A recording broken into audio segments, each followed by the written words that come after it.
Assalamualaikum warahmatullahi wabarakatuh. Bismillah, alhamdulillah, wassalatu wassalamu ala rasulillah, wa ala alihi wa sahbihi wa mawalah. Allahumma sholli ala Sayyidina Muhammad, wa ala ali Sayyidina Muhammad. Saudaraku sekalian, sering kita jumpai di lingkungan kita masing-masing, yaitu sebuah budaya kumpul-kumpul yang dilakukan oleh masyarakat kita, khususnya bagi kaum wanita. Walaupun juga banyak dari kaum pria, tapi lebih didominasi oleh kaum wanita.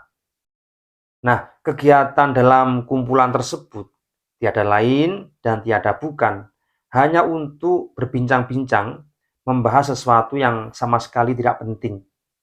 Dan kegiatan itu biasa kita sebut dengan istilah ritual gosip atau ritual ghibah, yaitu membicarakan kejelekan orang lain, atau membicarakan kelemahan orang lain. Perlu diketahui bahwa fenomena gosip, khususnya bagi kaum wanita, adalah suatu perilaku sosial yang sangat umum.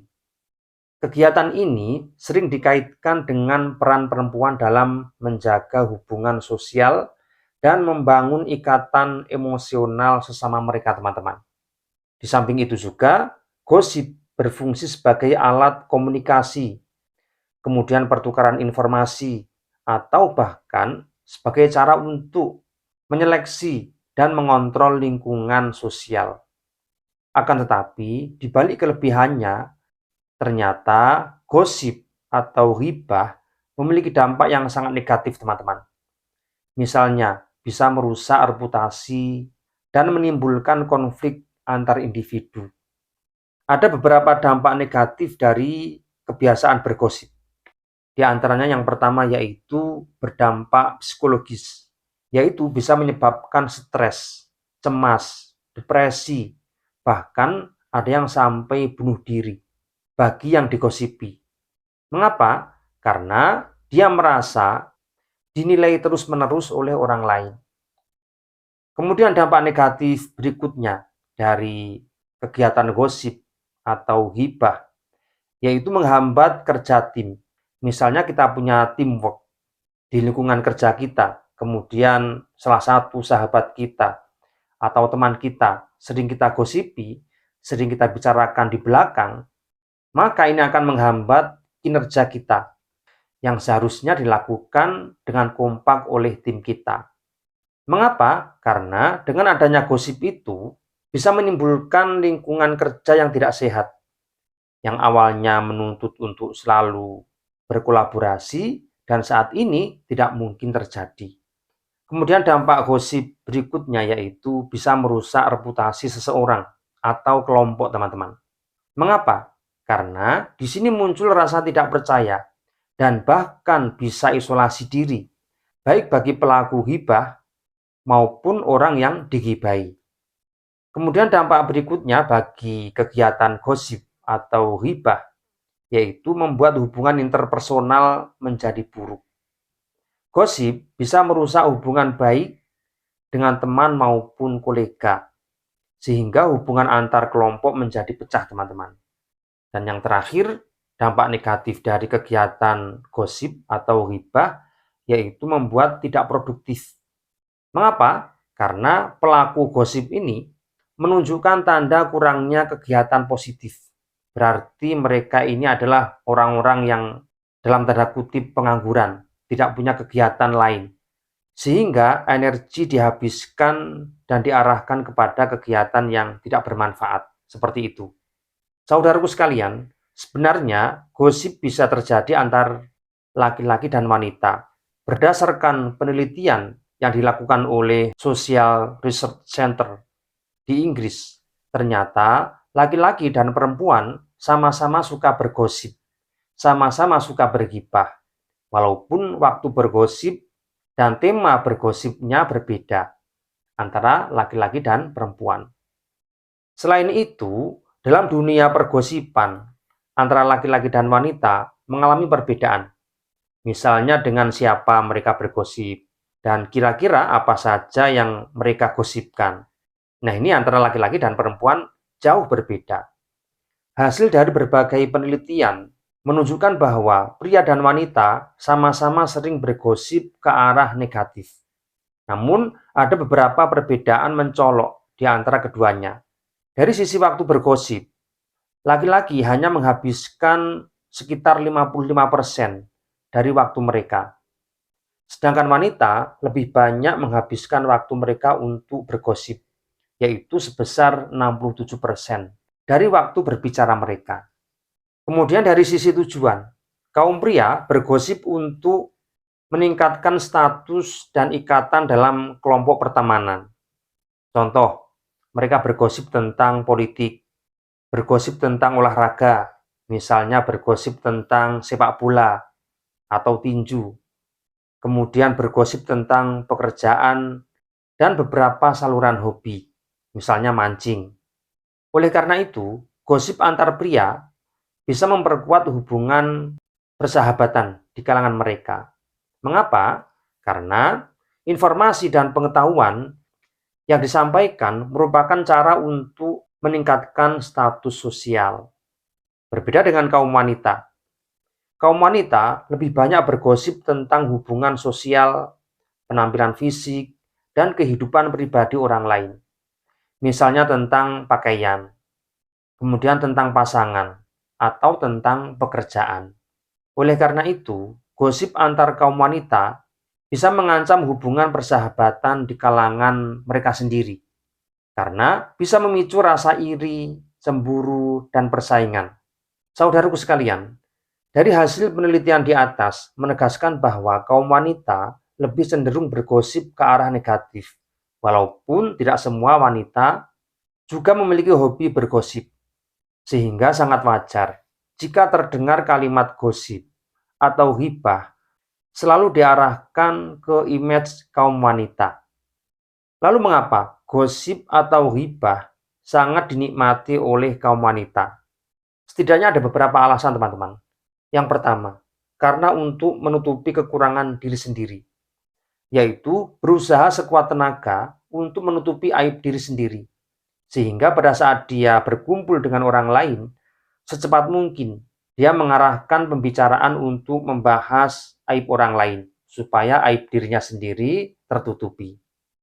Kemudian alasan kedua, mengapa wanita senang bergosip, yaitu ingin terlihat lebih baik daripada yang lain, yaitu dengan cara membicarakan keburukan orang lain, supaya dia terlihat lebih baik dari orang yang dijadikan bahan gosip. Padahal ini justru menunjukkan kualitas dirinya yang rendah, dengan menghakimi orang lain tanpa cross-check kebenarannya terlebih dahulu kepada yang bersangkutan. Kemudian alasan ketiga mengapa wanita suka bergosip, yaitu karena munculnya rasa iri dan dengki. Ini bisa terjadi ketika ada orang lain mengalami kemajuan dalam hidup, apakah itu berkaitan dengan ekonomi, pendidikan, status sosial, perubahan fisik. Ini semua bisa terjadi. Dan seseorang yang sedang bergosip tersebut tidak terima dengan kemajuan yang dicapai oleh orang lain, karena dianggap sebagai pesaing. Oleh karena itu, dengan bergosip, ini merupakan cara untuk meluapkan rasa iri dan dengki yang dia miliki. Kemudian alasan yang keempat, mengapa wanita suka bergosip, yaitu karena adanya perbedaan pemikiran dan prinsip antar sesama penggosip. Misalnya, bermula dari cekcok antar sesama dan adanya perbedaan sudut pandang dalam menilai sesuatu, sehingga dia mengekspresikan kekesalan tersebut dengan menggosipinya. Ini bertujuan untuk mencari pembenaran diri dan supaya orang lain yang kontra dengan dia bisa terlihat salah. Nah, kemudian alasan yang kelima, mengapa wanita suka bergosip, yaitu memang memiliki karakter buruk sejak lahir, teman-teman, yaitu watak jahat bawaan sejak kecil. Dan biasanya watak seperti ini akan dibawa sampai dia meninggal dunia, teman-teman. Karena watak itu sangat sulit untuk dihilangkan, kecuali dia sendiri punya keinginan kuat untuk merubah diri, yaitu melepaskan diri dari budaya pergosipan. Kalau dia tidak sadar dan tidak punya kemauan untuk merubah diri, ya tentu sampai meninggal dunia kegiatan gosip ini selalu dilakukan. Kemudian alasan yang keenam, mengapa wanita suka bergosip, yaitu mencari topik pembicaraan. Karena biasanya kaum wanita memulai obrolan dengan basa-basi. Misalnya menanyakan sesuatu yang receh, menanyakan sesuatu yang remeh. Kemudian merembet pada topik yang lebih seru, yaitu mencakup kehidupan seseorang.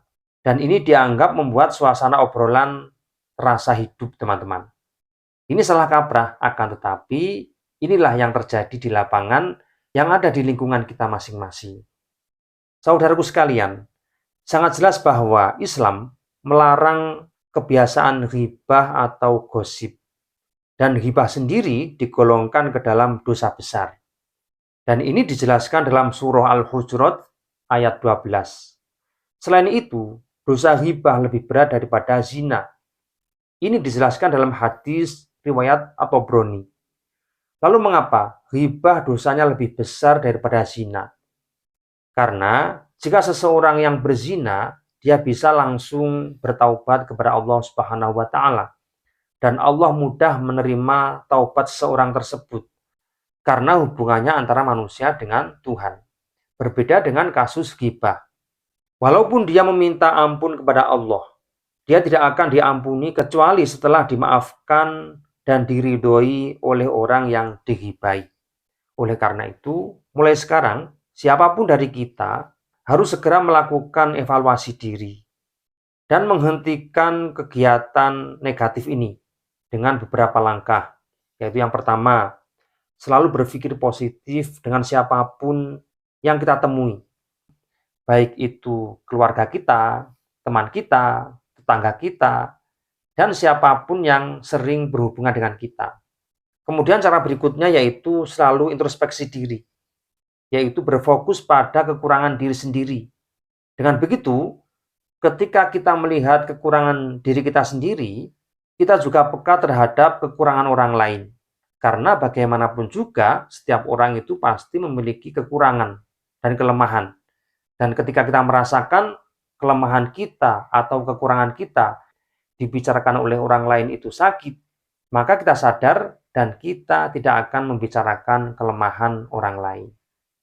Kemudian cara berikutnya untuk terhindar dari kebiasaan ghibah atau gosip, yaitu menghindari lingkungan yang sering bergosip, yaitu mencari circle yang bagus, karena lingkungan sangat mempengaruhi karakter seseorang.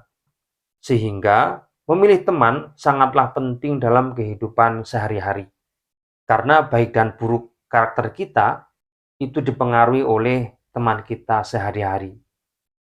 Kemudian langkah berikutnya supaya kita terhindar dari kebiasaan ghibah atau gosip, yaitu selalu ingat bahwa menjaga privasi atau rahasia seseorang hukumnya wajib menurut agama Islam.